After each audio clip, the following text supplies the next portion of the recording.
When you think of Forks, chances are you also think of Twilight. And while it has been years since the series was launched, its impact is alive and well.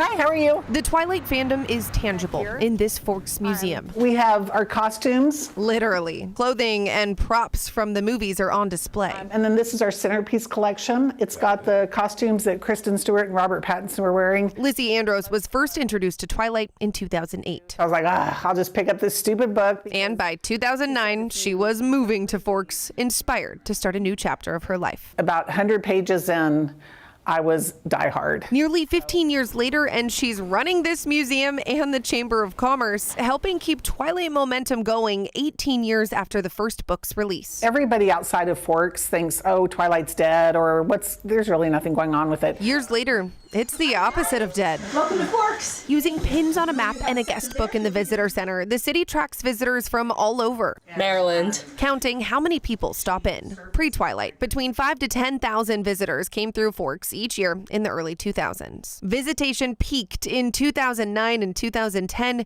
with about 70,000 visitors each year. In the 2010s, it slowed a little, visitation dropping to between 30 and 40,000 visitors each year. But recently, it's back up. 2022 and 2023 are now the third and fourth best visited years, with more than 55,000 people stopping through each year. That started the Twilight Renaissance, as we like to call it. Locals say the resurgence started in 2020 with the release of a new book told from Vampire Edward's perspective and the addition of the movies to Netflix. With this, the excitement rekindled, felt at this Forks Inn. This is our common area.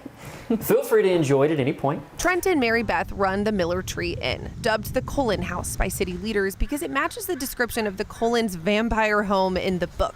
The city's way of creating tourism destinations because none of it was actually filmed here. She describes the Cullen House as being about 100 years old, an old white farmhouse. Subtle nods to the story fill the home. This is from the book and the film, The Cross, so we put that in here. Like Dr. Cullen's office, which the movie's actor visited when he came to town. Here, a lot of our guests will try to recreate this. Year-round, they see people drive by the inn to snap photos. We have a lot of fun with them. Mm-hmm.